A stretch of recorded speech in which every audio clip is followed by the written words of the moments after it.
Narration को ही direct indirect कहते हैं और नरेशन को ही रिपोर्टेड स्पीच भी कहते हैं। ठीक है, तो एकदम सिंपल वे में हम लोग चलेंगे। ज़्यादा आपको नियम कानून बहुत बड़ा बड़ा नहीं लिखवाऊंगा, छोटे छोटे नियम कानून रहेंगे, फिर उसके बाद एक्सरसाइज हम लोग करेंगे। नरेशन को ही डायरेक्ट इनडायरेक्ट कहते हैं और रिपोर्टेड स्पीच भी इसी कहते हैं। तो दोनों में डिफरेंस जान लो कि क्या होता है एक्चुअली में। नरेशन का यूज क्या होता है ये जान लो। इसका फॉर्मल भी यूज होता है और इनफॉर्मल भी यूज होता है। मतलब कि आप देखोगे गांव में भी इस सेंटेंस का यूज करते हैं, खासकर हमारे दादी दादा आंटी उंटी जो बगल की आंटी चुगली करती हैं, तो जो चुगली करते हैं वो हमेशा डायरेक्ट इनडायरेक्ट नरेशन फॉर्मेट में ही करते हैं।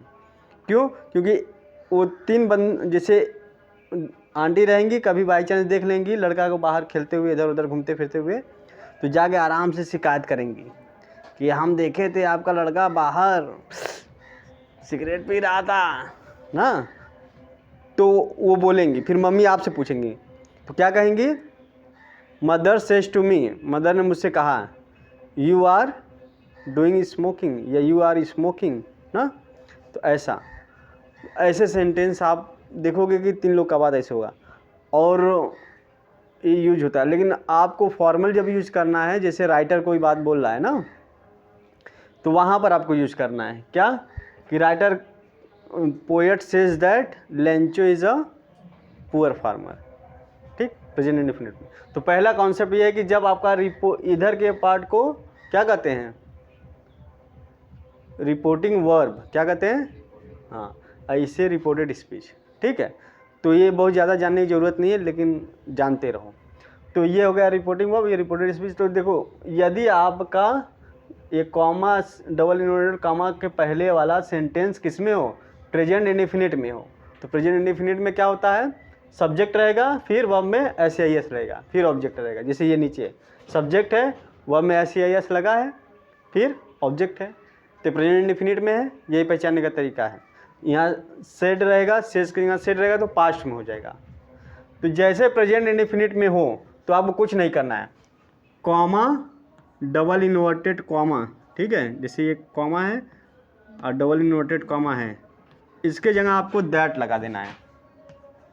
क्या लगाना है? कॉमा और डबल इन्वर्टेड कॉमा की जगह दैट लगाना है। और सेज के बाद यदि ऑब्जेक्ट आएगा, सेज के बाद ये देखो ऑब्जेक्ट यहाँ पर आया, तो सेज को किस में चेंज कर दोगे? टेल्स में। सेज टू को किस में चेंज कर दोगे? टेल्स में।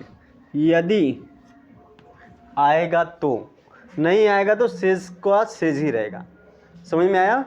2 कॉन्सेप्ट है। पहला कॉमा डबल इन्वर्टेड कॉमा यहाँ क्या लगेगा?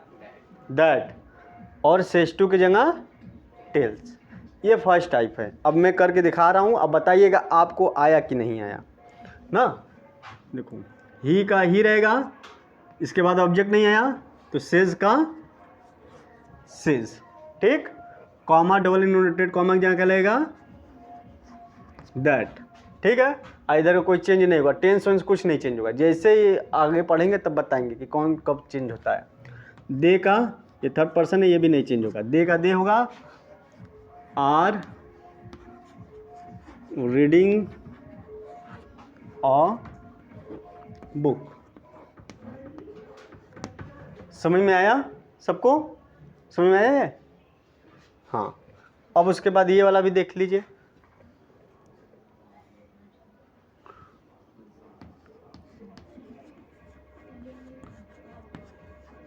टीचर, अब देखो सेज टू की जगह क्या हो जाएगा?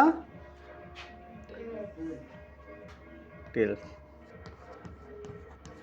यहाँ पे क्या हो जाएगा? मी। ठीक, कॉमा डबल इन्वर्टेड कॉमा की जगह क्या हो जाएगा? दैट। ये भी थर्ड पर्सन है, नेम है, मोहन का मोहन ही रहेगा। इज